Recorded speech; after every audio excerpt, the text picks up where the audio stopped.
पॉलिसियां जनरल ज़ियाउल हक की हों या जनरल परवेज मुशर्रफ की, हमारी सरजमीन लहू लुहान हो गई। कौमी इलेक्शन प्लान बना लिया और फिर सो गए तो बाजोड़ तो होना ही था। बोझ निगरान हुकूमत को उठाना पड़ेगा। दहशतगर्दी के खिलाफ नामुकम्मल जंग, मजहर अब्बास का चश्म कुशा कॉलम।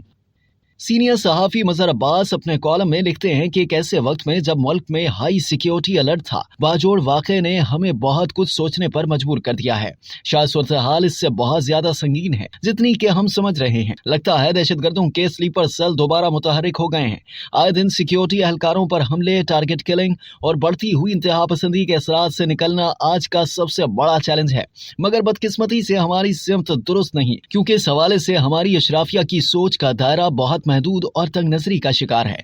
वैसे भी जहां सोच पर पहरे बिठा दिए जा रहे हों और ऐसे कवानीन बनाए जा रहे हों जिससे मीडिया और सियासत को कंट्रोल करने पर, वहां नई सोच के साथ आगे नहीं बढ़ा जा सकता। बाजोड़ खुदकुश धमाके का बज़ाहिर टारगेट जमीयत उलमा इस्लाम थी, मगर दरअसल ये हमला इस दहशतगर्दी की दोबारा इब्तिदा इसी तर्ज पर होने की तरफ इशारा है जो हमने 2013 के इंतखाबात के दौरान देखी थी, जिसका निशाना वो सियासी और मजहबी जमातें थी जो पार्लिमानी तर्ज जमहूरियत पर यकीन रखती हैं और खास तौर पर रोशन ख्याल जमातें। इसीलिए उस वक्त सबसे ज्यादा निशाना अवामी नेशनल पार्टी और पाकिस्तान पीपल्स पार्टी बनी और अमलन उनके लिए इलेक्शन लड़ना मुश्किल हो गया था। खुद JUI के कई रहनुमा बशमूल मौलाना फजलुर रहमान 3 बार हमलों में महफूज रहे, मगर उनके कई साथी शहीद हुए।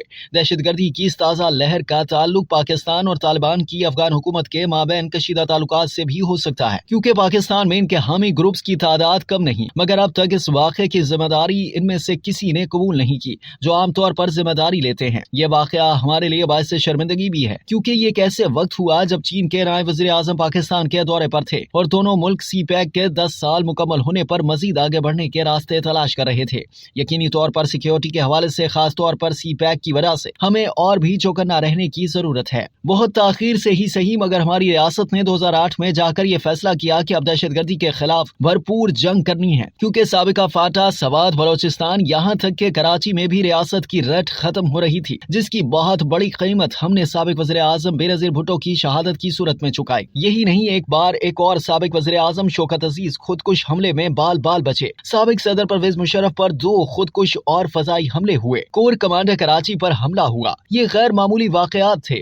शुमाली वज़ीरिस्तान, जनूबी वज़ीरिस्तान, मालाकंड, सवात, रियासत पाकिस्तान के हाथ से अमलन निकल चुके थे। सूरत हाल 9/11 के बाद इंतहाई खराब हो चुकी थी, मगर इससे पहले भी मुल्क फिरकावारियत और लसानी फसादात की लपेट में था, जिसकी वजह से अगस्त 2001 में फिरकावाराना ग्रुपों में पाबंदी लगी, मगर ये पाबंदियां महज कागजी थी। फिर जनवरी 2002 में जहादी तंजीमों पर पाबंदी लगाई गई, लेकिन ये ग्रुप्स मुतहर्रिक रहे और दूसरे नामों से मंजर आम पर आ गए। दूसरी तरफ 2002 में अमरीका और इसके इत्तेहादियों के अफगानिस्तान पर हमले के बायस पाकिस्तान में मजहबी जमातों के अमरीकी मुखालिफ मुजाहिरों और बयानिए ने मुल्क में अमरीका मुखालिफ फजा पैदा कर दी थी, जिसकी वजह से 2002 के आम इंतखाबात में मजहबी जमातों के इत्तेहाद मुत्तहिदा मजलिस अमल को इंतखाबात में फायदा हुआ और KP में वो हुकूमत बनाने में कामयाब हुए। बहरहाल 2008 से अब तक हमने दहशतगर्दी के खिलाफ एक बड़ी जंग लड़ी और उन इलाकों को जो रियासत के हाथों से निकले जा रहे थे वापस लिया। फिर एक बड़ा सियासी फैसला फाटा के पख्तूनख्वा में इंजमाम का था। उस जंग में हमारे हजारों लोग शहीद हुए, जिनमें सिक्योरिटी एहलकार, अफसरान, सियासी, मजहबी कायदीन और आम आदमी शामिल थे। मगर जिस चैलेंज का सामना हमें 9/11 से बहुत पहले से है वो इंतहा पसंदी और अदम बर्दाश्त है, जिसमें बहुत बड़ा अमल दखल हमारी रियासती पॉलिसियों का है। मैं हमेशा इस बात का कायल रहा हूँ कि हमें मदरसा रिफॉर्म्स की नहीं, स्कूल रिफॉर्म्स की जरूरत है। पाकिस्तान में इंतहा पसंदी की जड़ें पुरानी हैं। 70 की दिहाई में जब एंटी अमरीका से ज्यादा एंटी कम्युनिस्ट तहरीकें जोर पर थीं तो कराची में पोलैंड के नायब वज़ीर खारजा को एक इंतहा पसंद ने हलाक कर दिया था। 90 की दिहाई में जब साबिक वज़ीर आज़म बेनज़ीर भुट्टो साहिबा ने 200 से ज्यादा अख़वानुल मुस्लिमीन के उन जहादियों को जो पहली अफगान जंग के बाद से पाकिस्तान में थे मिस्र की हुकूमत के हवाले किया, तो 1995 में मिस्र के सफारतखाने को खुदकुश कार हमले में उड़ा दिया गया। इसीलिए एक साल में 2 अमरीकी सफारतकार कराची में नर्सरी के करीब टारगेट किलिंग में मारे गए। पाकिस्तान में इन गैर मामूली वाकयात को संजीदगी से हमारी रियासत ने नहीं लिया। फिर जब पहली बार अमेरिका में वर्ल्ड ट्रेड सेंटर पर हमले के लिए कोशा रमजी यूसुफ को अमेरिका ने पकड़ा तो पता चला वो पाकिस्तान आता जाता रहता था और वहाँ ट्रेनिंग ली थी। ये सारे वाकयात जिनकी सिर्फ हल्की सी झलक पेश की है, पाकिस्तान को आलमी रडार पर ले गए, क्योंकि पहली अफगान जंग के खात्मे पर अरब और अफ्रीकी ममालिक के वो हजारों मुजाहिदीन पाकिस्तान پاکستان میں ہی رہ گئے کیونکہ ان کے اپنے ملکوں نے انہیں لینے سے انکار کر دیا۔ پالیسیاں جنرل ضیاء الحق کے زمانے کی ہوں یا جنرل پرویز مشرف کی، ہماری سرزمین لہو لہان ہو گئی اور آج تک ہم اس سے نکل نہیں پا رہے۔ کوئی قوم پرستی کے نام پر تو کوئی مذہب کے نام پر ہتھیار اٹھا لیتا ہے اور جس کو وہ اپنا مخالف سمجھتا ہے ہلاک کر دیتا ہے۔ آرمی پبلک اسکول کا واقعہ ہماری آنکھیں کھولنے کے لیے کافی تھا۔ کچھ دیر کے لیے ہم نے آنکھیں کھولی بھی اور قومی ایکشن پلان بنا لیا اور پھر سو گئے تو باجوڑ تو ہونا ہی تھا۔ رہ گئی بات سیاستدانوں، پارلیمنٹ اور عدلیہ کی، تو انہیں آپس کی رساکشی سے فرصت ملے تو وہ اس طرف توجہ دے۔ ابھی تو پارلیمنٹ اپنے آپ کو کمزور سے کمزور تر کرنے والی قانون سازی میں لگی ہے۔ آزادی اظہار کو سلب کرنے والی قانون سازی ہو رہی ہے اور توہین پارلیمنٹ کے نام پر توہین عوام کی جا رہی ہے۔ ایسے میں بیانات، چند تقاریر اور مذمت کے سوا ان کے پاس کچھ نہیں۔ لیکن اگر ان واقعات کو نہ روکا گیا تو نومبر کا الیکشن خونی ہو سکتا ہے۔ اب یہ بوجھ بھی شاید نگراں کو اٹھانا پڑے گا کیونکہ وزیر اعظم کو تو تختیاں لگانے اور سنگ بنیاد رکھنے سے ہی فرصت نہیں۔